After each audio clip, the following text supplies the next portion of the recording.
At my daughter's wedding, she whispered, "You're not my family anymore," and asked me not to join the family photo.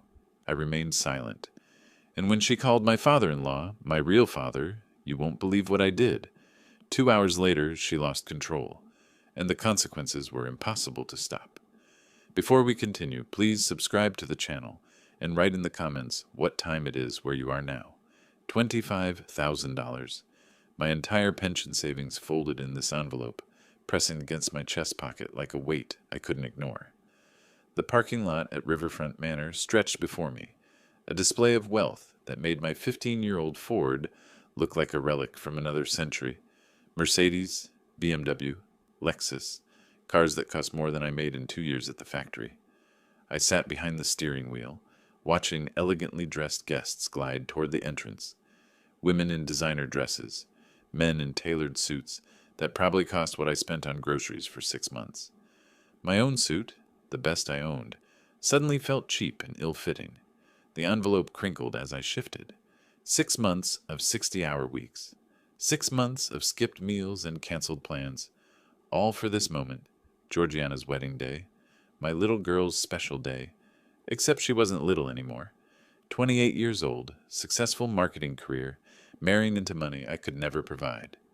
The Hayes family owned half the commercial district in Indianapolis. Norman Whitaker, her future father-in-law, could probably buy my neighborhood without checking his bank balance, but I was her father. That had to count for something. I stepped out, straightening my tie one final time. The March air carried the scent of expensive flowers and the sound of string music from the manor's gardens.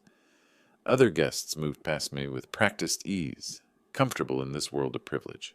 I followed at a distance, feeling like an imposter. The manor's entrance gleamed with crystal chandeliers visible through tall windows. Valets in crisp uniforms directed traffic. Everything sparkled with the kind of elegance that money could buy, the money I'd sacrificed to give Georgiana the wedding she deserved. "Dad?" I turned, heart lifting at the familiar voice. Georgiana stood in the doorway, radiant in her wedding dress.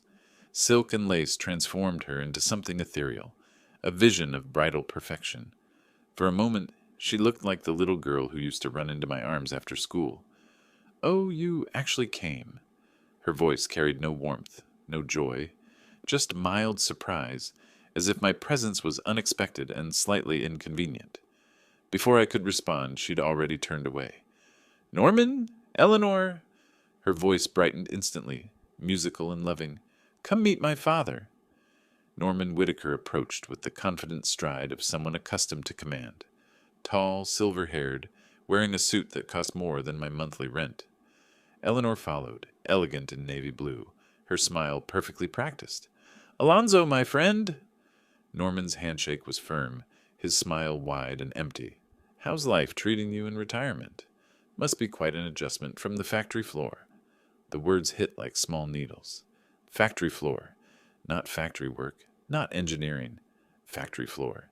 As if I'd spent 30 years pushing a broom instead of designing manufacturing systems that saved his friend's companies millions. "It's been good," I managed. "Congratulations on gaining such a wonderful daughter." "Oh, we're the lucky ones," Eleanor chimed in, her voice honey-sweet with underlying steel. "Norman, look how sweet.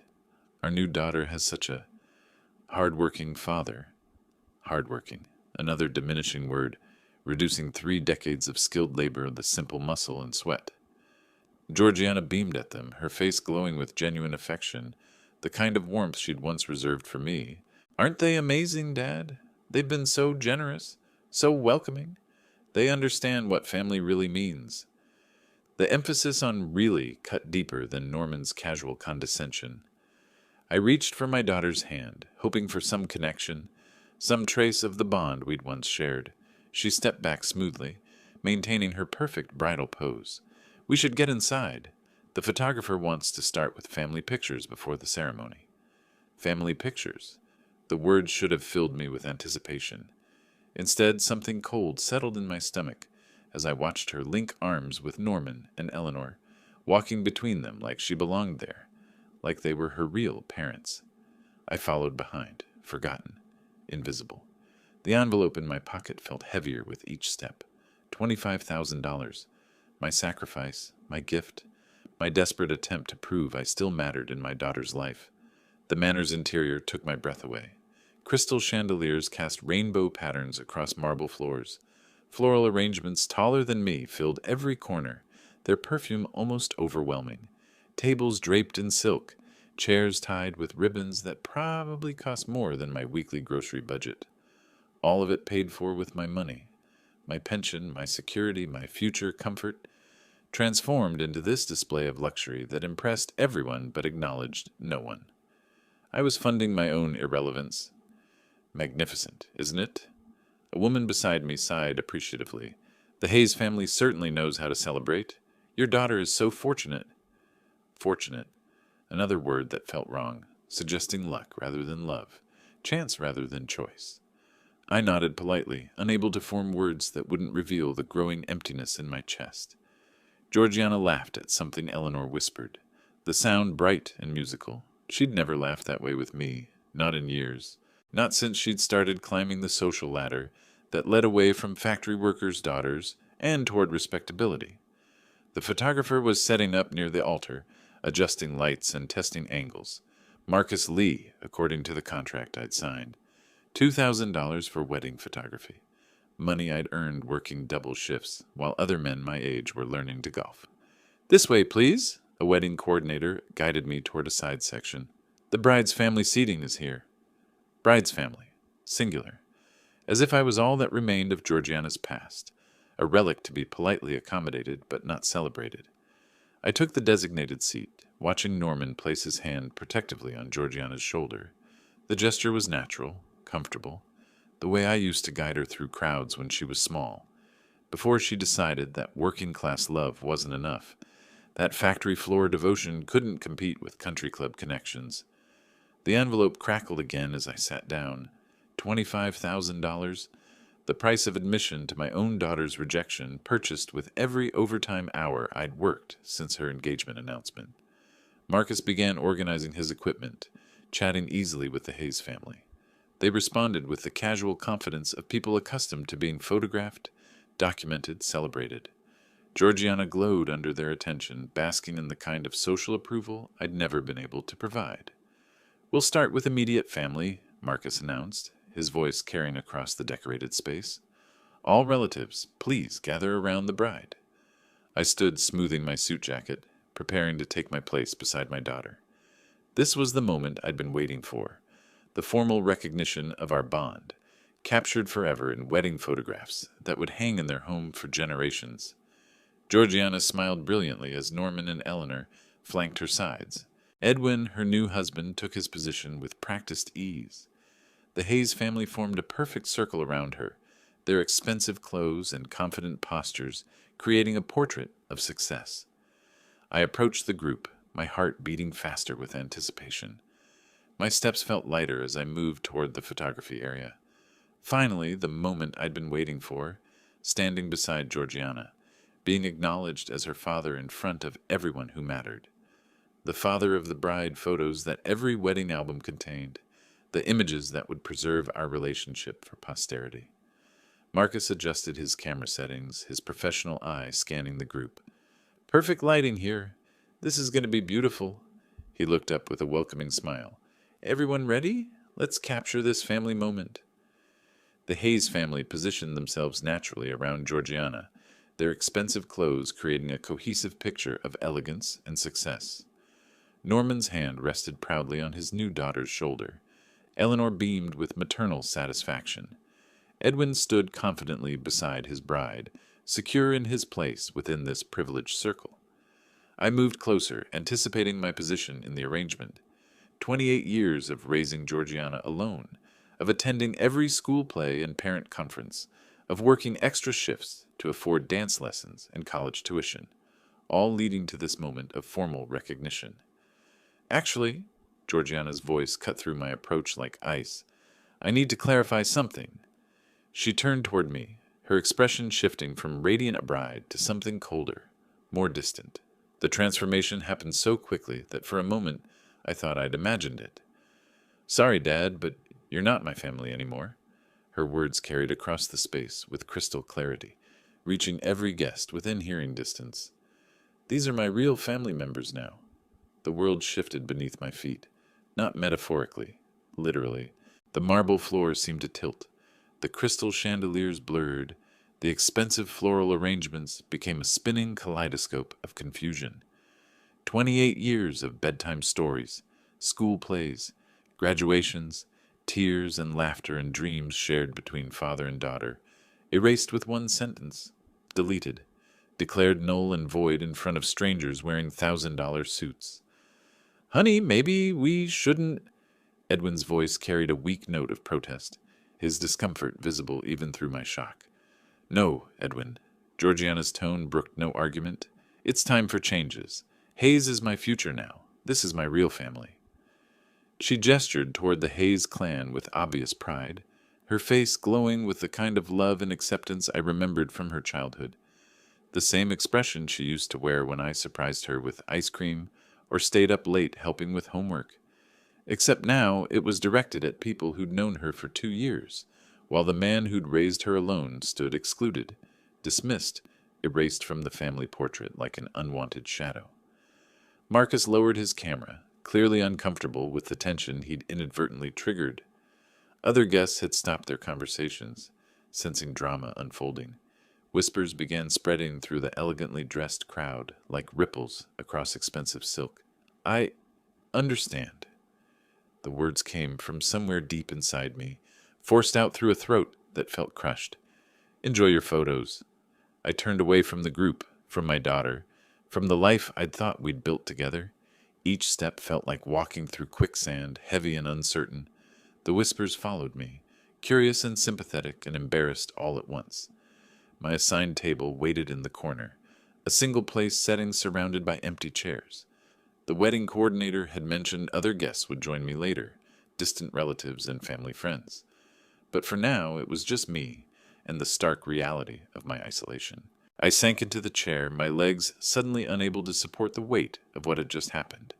The envelope in my pocket crackled again, mocking me with its substantial weight. $25,000. The price I'd paid to fund my own public humiliation. Behind me, Marcus resumed his photography session. I could hear the clicking of his camera, the gentle directions he gave to pose the Hayes family around my daughter. Their laughter carried across the space, warm and inclusive and complete, without me. "Beautiful."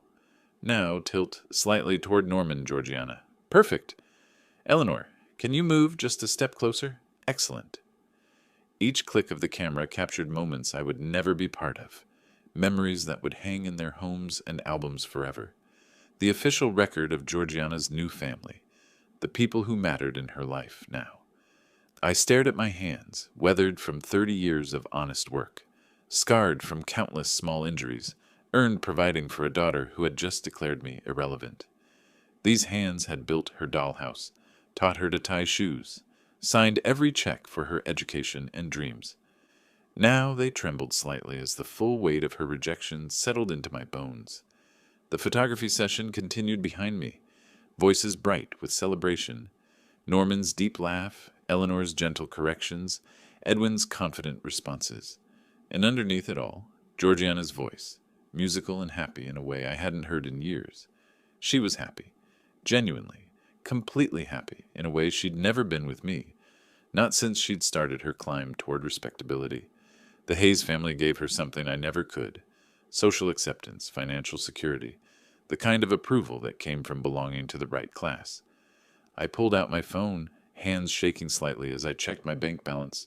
The money was still there, waiting for tomorrow's transfer. $25,000 that would disappear from my account and into the manor's coffers, paying for flowers and food and music that celebrated my replacement.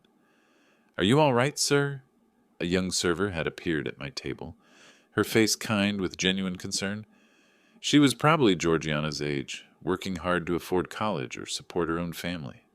The kind of person my daughter used to be before she decided that working-class values weren't sophisticated enough for her new aspirations. "Fine," I managed, just taking it all in. She nodded sympathetically and moved on, leaving me alone with the sound of celebration surrounding my corner of silence. The photography session was winding down, Marcus thanking the Hayes family for their patience and cooperation. I didn't turn around. I couldn't bear to see Georgiana's radiant face, flushed with the satisfaction of having made her statement clear. She'd chosen her side, drawn her line, declared her allegiances. Now I would choose mine. The envelope in my pocket seemed to pulse with possibility. $25,000. My life savings, my security, my future comfort, all sitting in an envelope addressed to a daughter who had just publicly disowned me. But the money hadn't transferred yet. The check hadn't been cashed. The payment could still be reconsidered. I sat very still as the wedding celebration continued around me, my mind beginning to calculate possibilities I'd never considered before. Georgiana had made her choice about family loyalty, about what mattered and who counted and where her heart belonged. Maybe it was time I made mine. The reception began with all the pageantry money could buy. A 12-piece orchestra struck up classical melodies that echoed off the manor's crystal chandeliers. Servers in crisp uniforms circulated with silver trays bearing appetizers that probably cost more per piece than I spent on lunch. I remained at my corner table, a silent observer of my own financial investment. Every detail around me carried a price tag I'd memorized from endless invoices and contracts. Catering, $12,000. Flowers, $3,000. Band, $4,000. Photography, $2,000. Venue, $4,000. Each expense carved from my pension like pieces of my future, sacrificed for this moment of elegant celebration. Your daughter looks absolutely radiant. An elderly woman at a nearby table leaned over with genuine warmth. You must be so proud to give her such a beautiful wedding. I nodded slowly, watching Georgiana glide across the dance floor in Norman's arms. The traditional father-daughter dance, stolen and gifted to my replacement. Everyone gets what they deserve. The woman beamed, missing the edge in my voice. Oh, how wonderful. Family is everything, isn't it? Some bonds are stronger than others, I replied, my eyes never leaving the dance floor. Norman spun Georgiana gracefully, her wedding dress flowing like expensive cream around them.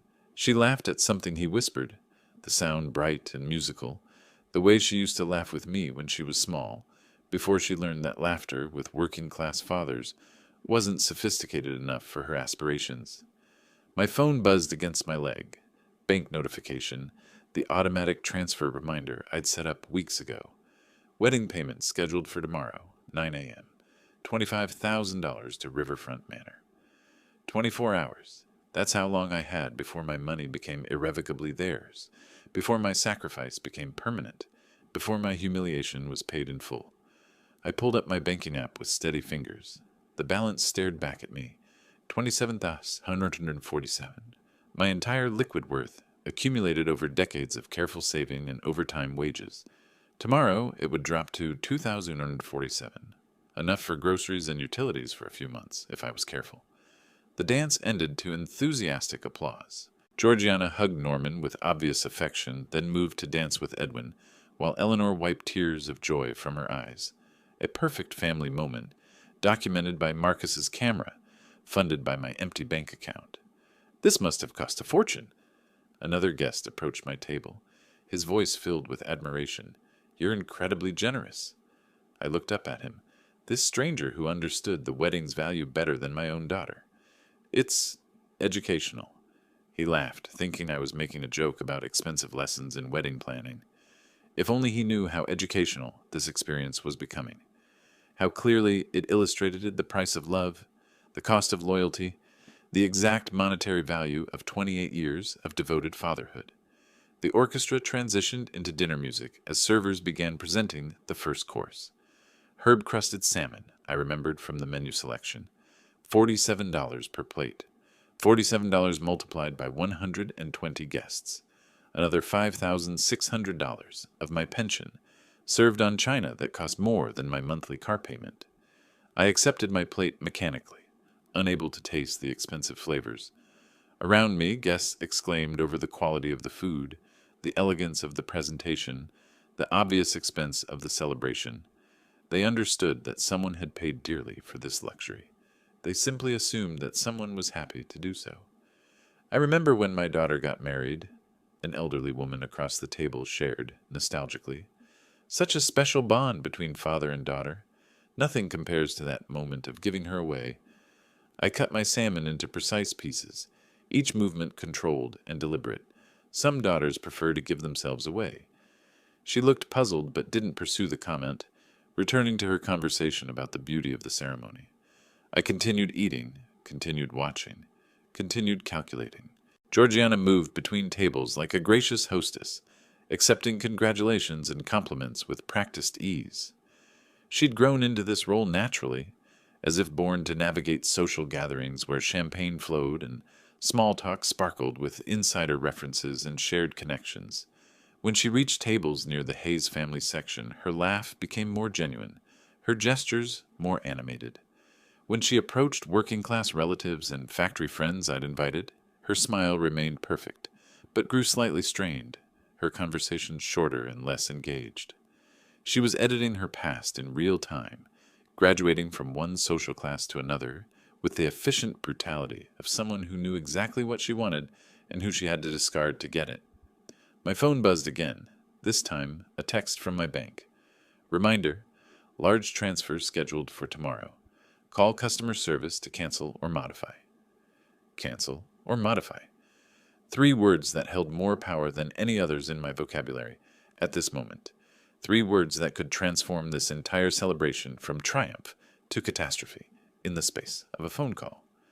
I stared at the message until the screen darkened, my reflection appearing in the black glass. 62 years old, gray-haired, wearing my best suit to my own daughter's rejection ceremony. I looked like what I was, an aging factory worker who'd saved every penny to afford one moment of importance in his daughter's life. That moment had come and gone. Now I was just an expensive guest at my own execution. The dinner courses continued with clockwork precision. Soup course, $18 per bowl. Salad course, $12 per plate. Each bite represented hours of overtime work, weekends sacrificed, small comforts denied. All so Georgiana could impress people who would judge her by the elegance of her reception rather than the love of her father. Such a lovely wedding, someone commented to their companion. The Hayes family certainly knows how to celebrate properly. The Hayes family. As if they'd planned and paid for everything, as if their money had transformed the manor into this showcase of elegance and taste. As if I was merely a footnote in their celebration, a working-class relative tolerated for form's sake. Marcus moved through the crowd, capturing candid moments between courses. Happy guests, loving family, perfect celebration. His camera never turned toward my corner table, where the man who'd made it all possible sat alone with his untouched champagne and growing fury. Eleanor rose from her chair, moving toward the microphone with the confidence of someone accustomed to public speaking. The crowd quieted expectantly, sensing an important moment approaching. "Ladies and gentlemen," she began, her voice carrying clearly across the decorated space, "I'd like to say a few words about our beautiful new daughter. Our daughter, not Alonzo's daughter who was marrying into our family. Our daughter, as if Georgiana had been born into the Hayes clan and raised in their world of privilege and proper connections." I set down my fork, my appetite completely gone. My hand moved unconsciously to the envelope in my pocket, fingers tracing the outline of the check that would complete my financial sacrifice. But Eleanor was still speaking, and something in her tone suggested this speech would deliver another blow, another reminder of my irrelevance in Georgiana's new life. I focused on her words, preparing myself for whatever came next. The champagne in my glass had gone flat. Its bubbles disappeared like my illusions about family loyalty. Around me, guests leaned forward attentively, ready to witness another moment of Hayes family eloquence. I waited, my hand still touching the envelope, as Eleanor prepared to deliver what I sensed would be the final insult to my decades of devoted fatherhood.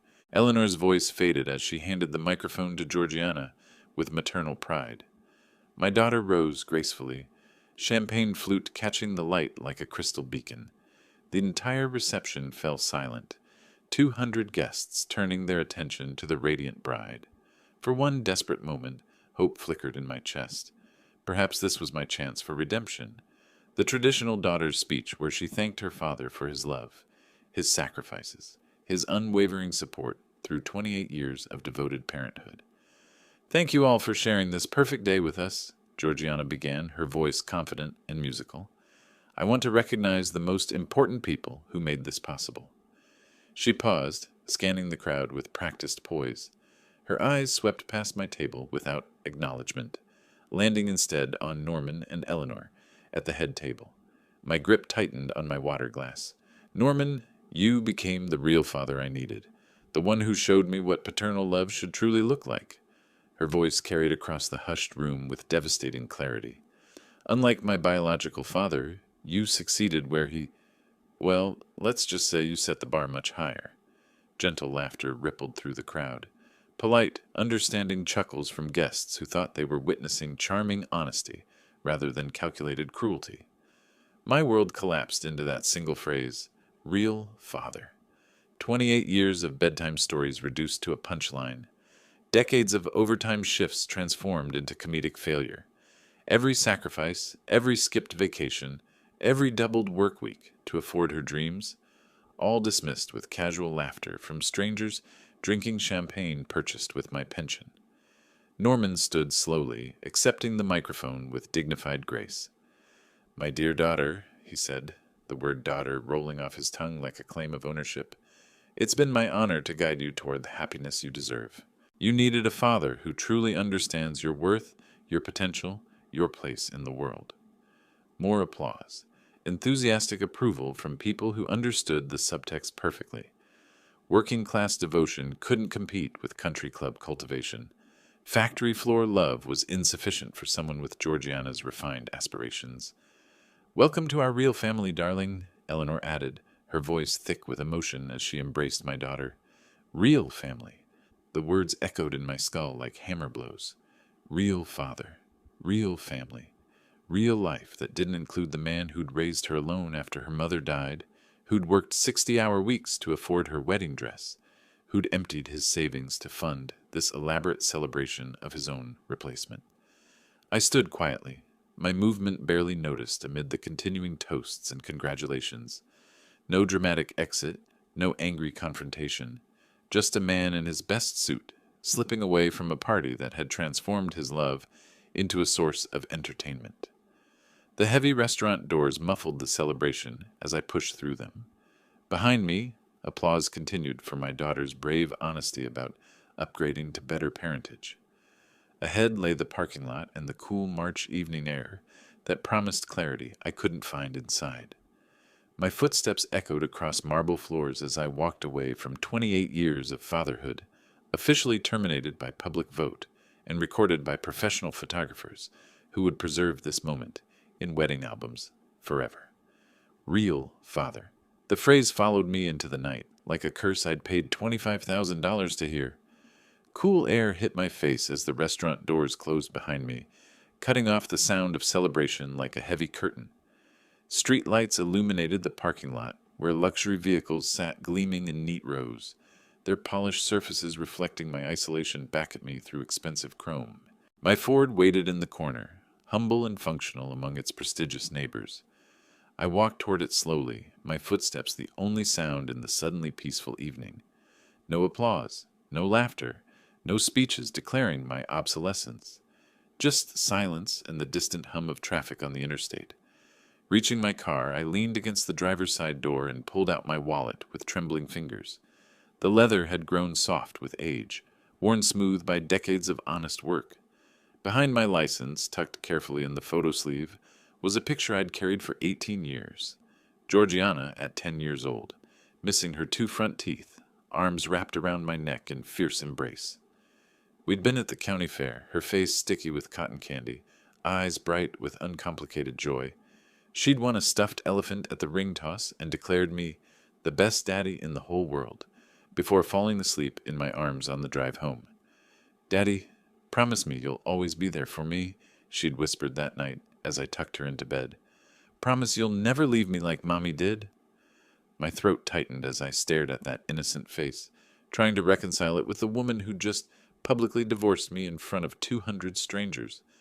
When had that trusting child transformed into someone capable of such calculated cruelty? The answer came with unwelcome clarity. gradually, methodically, over the 2 years since she'd met Edwin. Small changes I'd rationalized as maturity. Her embarrassment when I picked her up from dates in my aging Ford. Her suggestions that I dress better when meeting her new friends. Her gentle corrections of my grammar, my manners, my working-class background that no longer suited her elevated aspirations. I'd enabled every transformation, paid for etiquette classes so she could fit in better with Edwin's social circle, bought her expensive clothes for country club events where factory workers' daughters needed proper camouflage, worked extra shifts to fund the gradual erasure of everything that connected her to me. She would have set boundaries, I whispered to the photograph, thinking of my late wife, Margot. She would have stopped this before it started. But Margot had been dead for 15 years, and I'd raised Georgiana with love instead of lessons, generosity instead of guidance. Every time she'd pushed against her background, I'd smoothed the way forward rather than teaching her to value where she came from. Looking up at the stars barely visible through the city's glow, I made a decision that felt like awakening from a long dream. Margot had trusted me to protect our daughter, but protection didn't mean enabling her worst impulses. Sometimes it meant teaching consequences. I folded the photograph carefully and returned it to my wallet. The little girl who'd called me the best daddy in the whole world was gone, replaced by a woman who valued social status more than parental devotion. But I was still here, still capable of teaching final lessons about respect and gratitude. My hand moved to my shirt pocket, where the envelope waited, heavy with possibility. Under the streetlight's harsh glow, I pulled the envelope from my pocket and extracted the check with ceremonial slowness. $25,000, written in my careful handwriting, signed with the same pen I'd used to endorse report cards and permission slips for field trips to museums she'd later learned to navigate as a sophisticated adult. The paper felt substantial between my fingers, real in a way that emotions weren't. This wasn't hurt feelings or wounded pride. This was 6 months of 60-hour weeks, condensed into a single negotiable instrument that could transform celebration into catastrophe with one phone call to my bank. I studied my own signature, remembering the moment I'd signed it 3 weeks ago. I'd felt proud then, sacrificial in the way fathers should be when giving their daughters dreams. Now that signature looked like evidence of my own foolishness, documentation of how thoroughly I'd been played. $25,000, I whispered to the empty parking lot. 6 months of overtime shifts, skipped vacations, every small comfort denied. The mathematics were ruthless in their clarity. 12,000 for catering that would feed people who'd laughed at my inadequacy. 3,000 for flowers that would wilt tomorrow, while my humiliation lived forever in professional photographs. 4,000 for music that had provided soundtrack to my replacement ceremony. Each expense had seemed reasonable when I'd imagined walking my daughter down the aisle, dancing the traditional father-daughter dance, being acknowledged as the man who'd made her happiness possible. Instead, I'd funded my own funeral as her father, complete with eulogies delivered by her new family. She wants to treat me like a stranger, I asked the cold March air. Then I'll act like one. The decision crystallized with surprising peace. No anger, no revenge. Just the simple logic of cause and effect. Georgiana had chosen to publicly sever our relationship. I was merely honoring her choice by implementing its natural consequences. I tore the check in half with deliberate precision, the sound of ripping paper satisfying in its finality. One piece went into my left pocket, the other into my right, a commitment device that made reversal impossible without conscious deliberation. The liberation was immediate and overwhelming. For the first time in months, I wasn't carrying the weight of someone else's expectations. No daughter to impress, no in-laws to satisfy, no social obligations to fulfill with money I couldn't afford to spend. I straightened my tie and smoothed my jacket, composing myself for the return performance. This wasn't about revenge or punishment. This was education, the final lesson in a curriculum I'd started 28 years ago when I'd promised to raise a good person. I promised to take care of her, I said quietly, remembering Margot's trust and my own naive good intentions, not to enable her cruelty. Walking back toward the restaurant entrance, I felt calmer than I had all day. Let her show everyone who she really was when the bill came due. let Norman and Eleanor demonstrate their commitment to their real daughter, when financial reality replaced social performance. I reached the heavy doors and paused with my hand on the brass handle, taking one deep breath before re-entering the world I'd just revolutionized. Behind those doors, a celebration continued in my honor, or what had been my honor before I'd reclaimed it for myself. The torn check pieces rested in separate pockets, like a secret that would soon transform into the most expensive lesson in respect that money could buy. The heavy doors swung closed behind me with muffled finality, sealing out the cool evening air and returning me to the warm bubble of celebration. Crystal chandeliers cast the same golden light, the orchestra played the same elegant melodies, and guests continued their animated conversations over champagne and expensive appetizers. But everything had changed, not the scenery, the observer. I walked through the reception with measured steps, no longer the anxious father seeking approval. The torn check pieces in my pockets felt like weapons, small paper bombs that would detonate when the moment was right. Each guest I passed, each flower arrangement I noticed, each note from the 12-piece orchestra represented money that would soon become someone else's problem. My table waited exactly as I'd left it, the untouched champagne flute still reflecting light from above.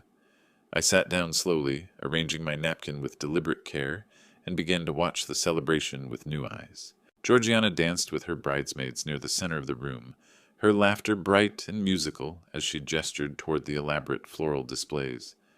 "Look at this venue!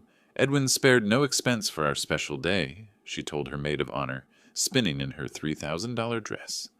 Well, technically, Daddy paid for everything, but Edwin chose all the beautiful details. Technically, Daddy paid, as if my 6 months of overtime shifts were a minor technicality in their grand romantic story. At the head table, Edwin clinked glasses with Norman, both men wearing the satisfied expressions of successful negotiators. "Thank goodness for her father covering the wedding costs," Edwin confided, loud enough for nearby tables to hear. "This would have taken us a year to save for, maybe 2. It's wonderful when simple people understand their place in supporting better things." Simple people. The phrase rolled off his tongue with casual contempt, as if factory workers existed purely to fund the dreams of their social betters. I gripped my water glass tighter, feeling the torn paper rustle in my pocket. "You must be so proud." An elderly guest at a neighboring table leaned toward me with genuine warmth. What a generous gift to give them this perfect wedding. The venue, the flowers, everything is just magnificent. "Everyone gets exactly what they deserve," I replied quietly, my voice carrying undertones she couldn't interpret. She beamed and turned back to her conversation, missing the promise hidden in my words. Around me, the celebration continued with expensive momentum. Servers circulated with silver trays bearing $40 appetizers. The photographer captured moments that would preserve this evening forever in professional albums. The orchestra played requests that cost more per song than most people spent on entertainment in a month. Every detail had been meticulously planned and flawlessly executed using my sacrifice, my pension, my future security. The irony was almost beautiful in its symmetry. I was watching my own money celebrate my own replacement. "Isn't this wonderful?" Eleanor approached my table, champagne flute in hand, her maternal satisfaction radiating like heat from an expensive fireplace. "Georgiana looks so happy.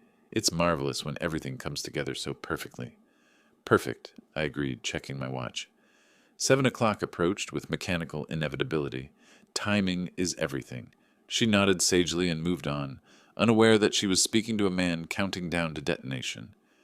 I watched her rejoin Norman at their table, both of them gesturing proudly toward their new daughter, as if they'd discovered her rather than simply purchased her loyalty with social status and empty promises. Across the room, Antonio Rossi moved between tables with professional efficiency, checking details and coordinating service with his staff. Occasionally his eyes swept toward my table, not with suspicion, but with the natural timing of a businessman who understood reception schedules. Payment time would come soon, as inevitable as gravity. I straightened my tie and smoothed my jacket, preparing for the performance of my life. 28 years of fatherhood had taught me patience, sacrifice, and unconditional love. Tonight, I would teach my daughter about consequences, boundaries, and the difference between being generous and being used. The orchestra struck up another waltz as couples took the dance floor. Georgiana danced with Edwin, their faces glowing with the kind of happiness that comes from having every dream funded by someone else's sweat. They moved together with practiced grace, a perfect couple celebrating their perfect wedding in their perfect world. In 15 minutes, perfection would meet reality. Antonio appeared at the edge of my vision, leather folder in hand, approaching with the measured pace of a man who'd done this hundreds of times before. Mr. Baker, excuse the interruption. Antonio's voice carried the professional courtesy of someone accustomed to handling financial transactions discreetly. He placed the leather folder on my table with practiced precision, its contents representing the culmination of months of planning and expense. It's time for the reception payment settlement. Here's the final itemized bill. I opened the folder slowly, examining numbers I'd memorized weeks ago. Catering, $12,000. Venue rental, $4,000. Floral arrangements, $3,000. Photography, $2,000. Music and entertainment, $4,000. Each line item represented hours of overtime work, weekends sacrificed, small comforts denied. The total sat at the bottom in bold figures. 25,000 dashes. Georgiana glided over from the dance floor, Edwin following at a respectful distance. Her face carried the confident glow of someone who'd never doubted the outcome of any financial negotiation in her life. Dad, you know our arrangement. Her tone was casual, almost dismissive, as if discussing a tip for the parking valet. Time to settle up for the celebration. Everything looks perfect, doesn't it? She gestured around the decorated hall with proprietorial satisfaction, her $3,000 dress catching the light from crystal chandeliers I'd paid to illuminate. Behind her, Edwin nodded encouragingly, his relief at avoiding financial responsibility written clearly across his face. I closed the folder and looked up at my daughter, this woman who'd publicly declared me irrelevant just hours earlier. The transformation was complete. From devoted father to dispensable ATM, valued only for what I could provide. I've changed my mind, Georgiana. The words fell into sudden silence like stones into still water. Her confident smile flickered but didn't disappear, as if she hadn't quite processed the impossible thing I'd just said. Today I learned exactly who you really are, I continued, my voice steady and measured. I don't pay for strangers' parties. What do you mean? Her voice rose slightly, drawing attention from nearby tables. We had an agreement. Everyone is watching. You made it crystal clear that I'm not your family anymore, I replied, standing slowly to meet her eyes. So handle this like the independent adult you claim to be. Edwin stepped forward, his face pale with dawning comprehension. Sir, let's be reasonable about this. We can discuss the details privately. Work out some arrangement. Nothing to discuss. I kept my voice conversational, almost friendly. She chose her real family today. Let them pay like real family does. The color drained from Georgiana's face as the implications hit her. Around us, conversation had quieted as guests sensed drama unfolding. The elegant bubble of celebration developed its first crack, a hairline fracture that would soon become a devastating break. But Daddy, she began, the childhood endearment slipping out in her panic. I'm not your daddy, remember? I picked up my water glass and took a measured sip. Norman is your real father now. I'm sure he'll be happy to demonstrate his commitment to his real daughter. Antonio shifted uncomfortably, his leather folders still open on the table, the unpaid bill exposed like a wound. This wasn't how these conversations typically went. In his experience, wedding payments were routine affairs, handled with gratitude and celebration, not family warfare conducted over itemized invoices. Georgiana's hands trembled slightly as she gripped the back of an empty chair. This isn't... You can't just... What am I supposed to tell everyone? Tell them whatever you want, I replied. You're very good at creative storytelling when it serves your purposes. Edwin looked desperately between his wife and me, clearly out of his depth in a crisis that threatened to destroy the perfect evening he'd assumed was guaranteed. There has to be some misunderstanding here. Surely we can... No misunderstanding? I interrupted. Everything is perfectly clear. You got the wedding you wanted. from the family you chose. Now comes the bill. I watched my daughter's face cycle through emotions. Disbelief, anger, panic, and finally, the first stirrings of genuine fear. For 28 years, she'd never doubted my support, never questioned my willingness to sacrifice anything for her happiness. That certainty was dying in real time, visible in her widening eyes. Georgiana turned desperately toward the head table where Norman and Eleanor sat, their faces showing the first signs of concern as they noticed the disturbance at my table. Georgiana's heels clicked rapidly against the marble floor as she hurried toward the Hayes family table, Edwin close behind her. I remained seated, watching the drama unfold with the detached interest of someone observing a carefully orchestrated experiment in human nature. Norman looked up from his conversation as his daughter-in-law approached, his patrician features showing mild concern at her obvious distress. Eleanor set down her champagne flute, her perfectly practiced smile faltering slightly. "There's been a misunderstanding with my father," Georgiana began, her voice carefully controlled despite the panic I could see building behind her eyes. "He's having second thoughts about the payment arrangement, something about feeling unappreciated." She forced a laugh that sounded like breaking glass. "You know how emotional older people can get. I'm sure we can work this out, but in the meantime—" She paused, clearly struggling with the words she'd never imagined having to say. "Could you help us with the reception payment? Just temporarily, until we sort out this silly confusion?" Norman's expression shifted almost imperceptibly, the generous patriarch transforming into a calculating businessman. "Well, son," he said, addressing Edwin while pointedly ignoring Georgiana's direct appeal, "we've already committed quite substantially to your honeymoon arrangements. The European tour, the first-class accommodations. Finances are rather tight at the moment." Eleanor nodded sympathetically, but her tone carried steel beneath the sweetness. "Of course we want to support you both, dear ones, but supporting you doesn't mean paying for everything. That's not how real families operate, is it?" The irony of her words wasn't lost on me from across the room. Real families, indeed. Edwin's face flushed with embarrassment and growing desperation. "But you said we were family now." You welcomed Georgiana with such love and generosity. Families help each other during unexpected crises. "And we are family, darling boy," Eleanor replied, patting his arm condescendingly. "But we're not automatic funding sources. Surely you can manage your own financial obligations without expecting us to rescue you from every little difficulty." Norman straightened his expensive tie with practiced authority. "The wedding arrangements were made between you and your father-in-law. We assumed, naturally, that competent adults had handled their responsibilities appropriately." I watched Georgiana's face crumble as her new family revealed their true nature under the first sign of financial pressure. The loving, generous people who'd embraced her so warmly were showing their carefully hidden selfishness with surgical precision. "Quick, the gift table!" Georgiana whispered urgently to Edwin, abandoning diplomacy for desperate pragmatism. "We need to open the envelopes, count everything. Maybe there's enough to cover at least part of it." Edwin nodded miserably and followed her to the elegantly decorated gift table, where envelopes and wrapped packages sat in careful arrangement. Under the curious stares of nearby guests, they began the humiliating process of tearing open wedding gifts to count cash donations. "This one's from your co-workers," Edwin muttered, extracting bills from an envelope. $200. He moved to the next. "Your cousin Sarah.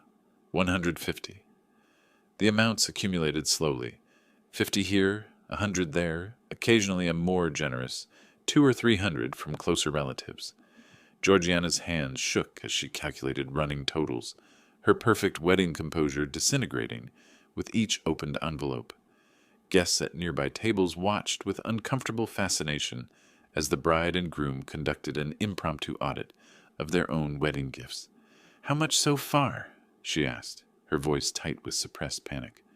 "Maybe 4,000, Edwin replied quietly. 5 at most.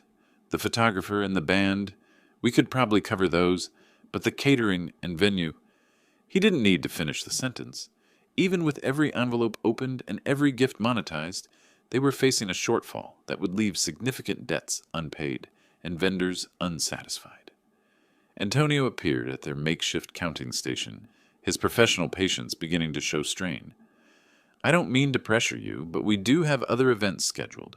The kitchen staff is waiting to clean up, and we need to settle accounts this evening. Georgiana looked up at him with eyes that had learned what desperation felt like. Gift money scattered across the table told the mathematical story of her situation. Generous, but insufficient. Loving, but inadequate. Well-meaning, but ultimately useless against the reality of $25,000 in unpaid bills. She turned back toward my table, her gaze meeting mine across the elegant chaos of her perfect wedding reception. For the first time in years, possibly for the first time in her adult life, she was completely out of options, facing consequences without safety nets, experiencing what accountability actually meant. I raised my water glass in a small private toast to the woman who'd wanted so badly to prove she didn't need her father. Now she would discover exactly what that independence cost. Gift envelopes lay scattered across the table like fallen leaves, their contents revealing the cruel mathematics of wedding generosity. Georgiana's hands shook as she counted bills with increasing desperation, her perfect manicure smudged by desperate fingerprints on crumpled 20s and 50s. "This envelope from your college roommate? $60, Edwin muttered, his voice hollow with disbelief. "The one from my office colleagues? $125. He moved to the next with mechanical precision. "Great Aunt Martha, $50 and a card about finding happiness in simple things." Simple things. The irony wasn't lost on me as I watched them audit their own celebration, reducing wedding wishes to currency that fell perpetually short of their desperate need. "How much total?" Georgiana asked, her voice stripped of its earlier musical confidence. "Maybe 7,800, Edwin replied, his accounting background lending unwanted precision to their humiliation. "Less than 8,000 total." $8,000. A generous sum that would have seemed miraculous to most young couples, but pathetically inadequate against the $25,000 obligation I'd withdrawn. They could cover Marcus's photography fees, pay the musicians, settle the decorating costs, but the $12,000 catering bill loomed like an unpayable mountain of debt. Marcus Lee approached their makeshift counting station with professional discretion. "Mrs. Hayes, I believe this covers my services completely." He accepted his payment with gracious efficiency. "Your photographs will be ready by Friday. Congratulations again on your beautiful wedding." Beautiful wedding. The phrase hung in the air like incense from a funeral service, as Marcus packed his equipment and departed, one vendor satisfied, others still waiting with growing impatience. "We could pay the band," Edwin suggested weakly, grasping for any solution that felt like progress. Get them settled and focused on the big problem. They managed the music payments next, watching their precious pile of gift money shrink with each transaction while the catering debt remained untouched, immovable, a financial boulder blocking their path to celebration. Antonio checked his watch with the practiced motion of someone accustomed to business schedules. "Mrs. Hayes, I need the catering payment resolved now. I have policies about outstanding balances, and my evening shift is waiting to complete cleanup." Policies. The word carried weight that social expectations couldn't match. Antonio wasn't family to be charmed or friends to be persuaded. He was a businessman with overhead costs and payroll obligations that existed regardless of family drama or wedding day emotions. Georgiana looked up from her pathetic pile of remaining bills, her face pale with the realization that even their best efforts had failed. We're still short quite a bit. Maybe we could arrange payments, a schedule, something manageable." "My contracts specify full payment upon service completion," Antonio replied, his voice firm but not unkind. $12,000 was the agreed amount. I provided the agreed service. I need the agreed payment." Desperate measures demanded desperate choices. Georgiana turned back toward my table, her pride crumbling like expensive makeup in summer heat. This wasn't the confident woman who declared me irrelevant just hours earlier. This was someone learning what real powerlessness felt like. "Dad, please!" Her voice carried across the room with humiliating volume. "I'm sorry for everything I said earlier. Can you just cover the catering? I'm begging you here." Begging. The word she'd never had to use in 28 years of my unconditional generosity. I looked up from my untouched champagne, meeting her desperate eyes with calm indifference. No, Georgiana. My voice carried clearly with outraised volume. You made your choice about family today. Learn to live with the consequences. Her face crumpled as the final door slammed shut. Edwin tried one last appeal, his financial training searching for angles that didn't exist. Sir, surely we can reach some accommodation. Family helps family during difficult times. Exactly, I replied, letting the word's implications settle. Family helps family. But you made it very clear we're not family anymore. Antonio cleared his throat, checking his watch with growing impatience. You have 10 more minutes to resolve this payment issue. After that, I contact my security service for debt collection procedures. 10 minutes. The wedding reception had become a game show with a very expensive clock, ticking down toward consequences that would make this evening unforgettable for all the wrong reasons. Antonio's voice cut through the reception chatter like a dinner bell, commanding immediate attention from every guest within hearing distance. Ladies and gentlemen, I apologize for this interruption, but I have a business matter that requires immediate resolution. The orchestra stopped mid-song. Conversations died instantly. 200 faces turned toward the drama unfolding around the gift table, where scattered envelopes and crumpled bills told the story of financial desperation. Mrs. Hayes currently owes $12,000 for catering services provided this evening, Antonio announced with professional clarity that made privacy impossible. If this matter isn't resolved within 10 minutes, I'll be contacting security services for debt collection assistance. Silence fell like a heavy curtain. Guests exchanged uncomfortable glances, shifting in their seats as they realized they were witnessing something far beyond typical wedding drama. This was business failure happening in real time, complete with specific dollar amounts and public ultimatums. Georgiana's composure shattered like expensive crystal hitting marble floors. "Dad!"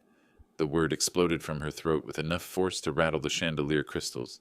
"You're destroying me! This is your fault! You've ruined the most important day of my life!" Her voice cracked on the final words, tears streaming down cheeks that had been professionally made up just hours earlier.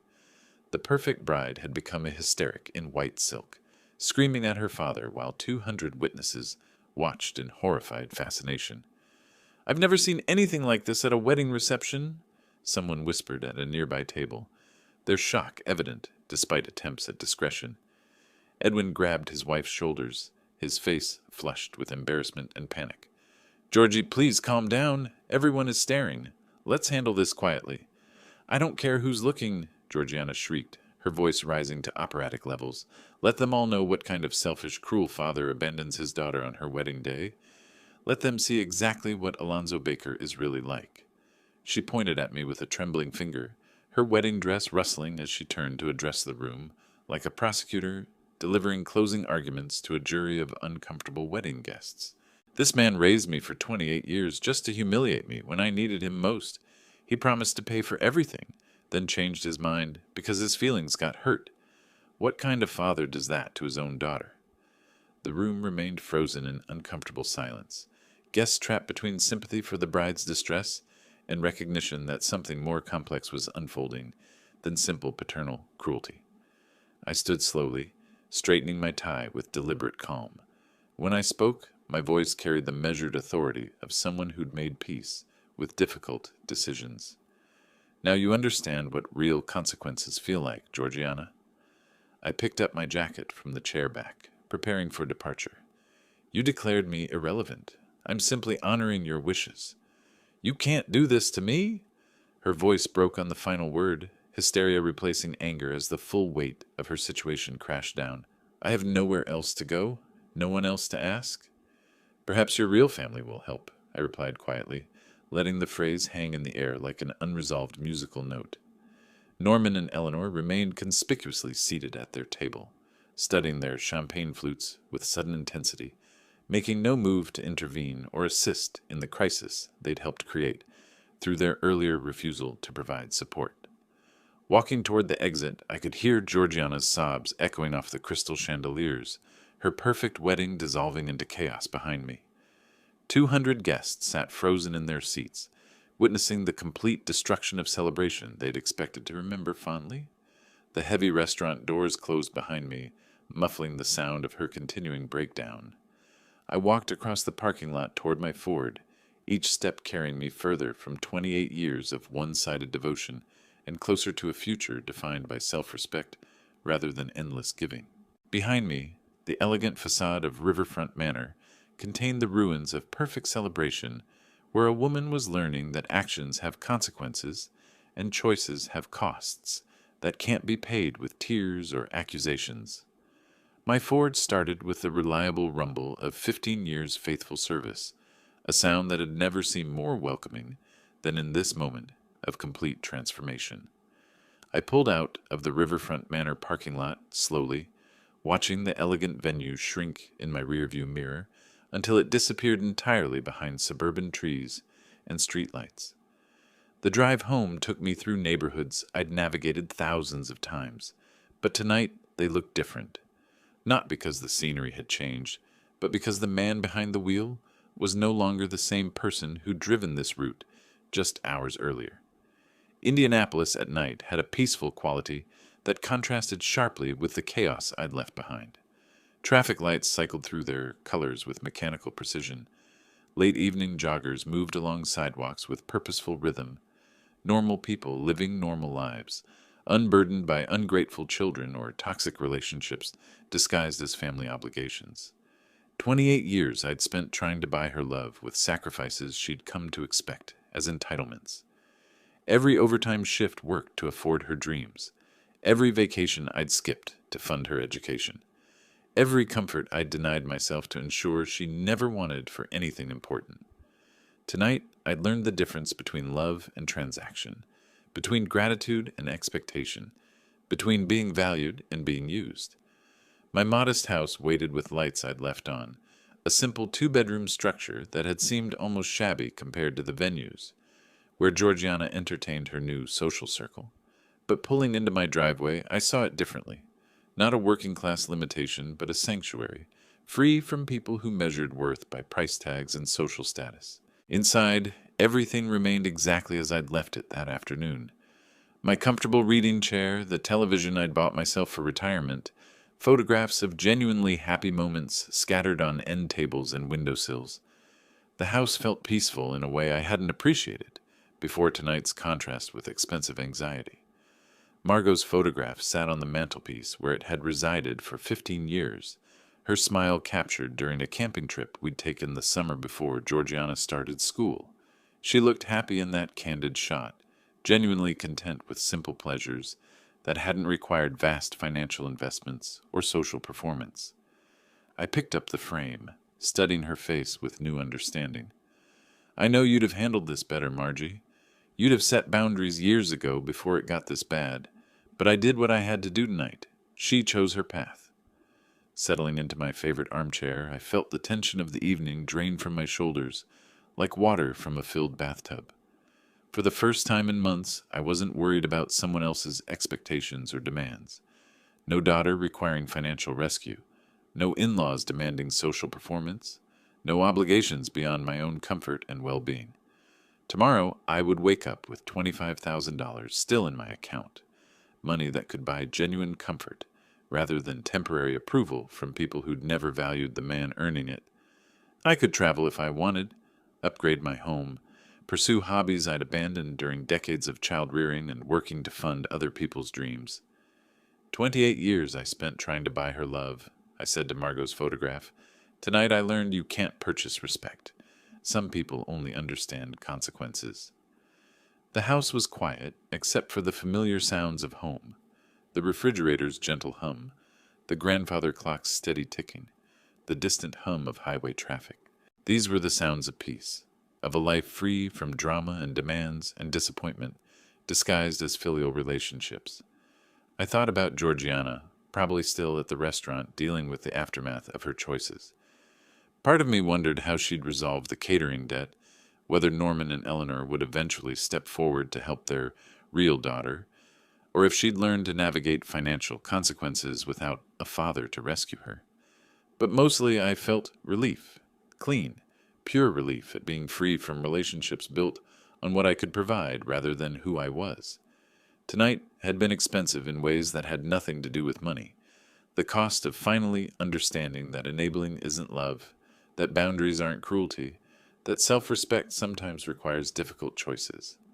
I placed Margot's photograph face down on the side table, a symbolic closing of that chapter of my life when I defined myself through other people's needs and expectations. Tomorrow would begin differently, focused on a man who'd earned the right to live for himself after decades of living for others. Standing up from my chair, I looked toward the bedroom where my own bed waited, not the guest room where I'd retreated during years of walking on eggshells around my daughter's moods and demands, but my own space where I could rest without worrying about someone else's financial crises or social embarrassments. The first night of my new independent life stretched ahead with quiet promise.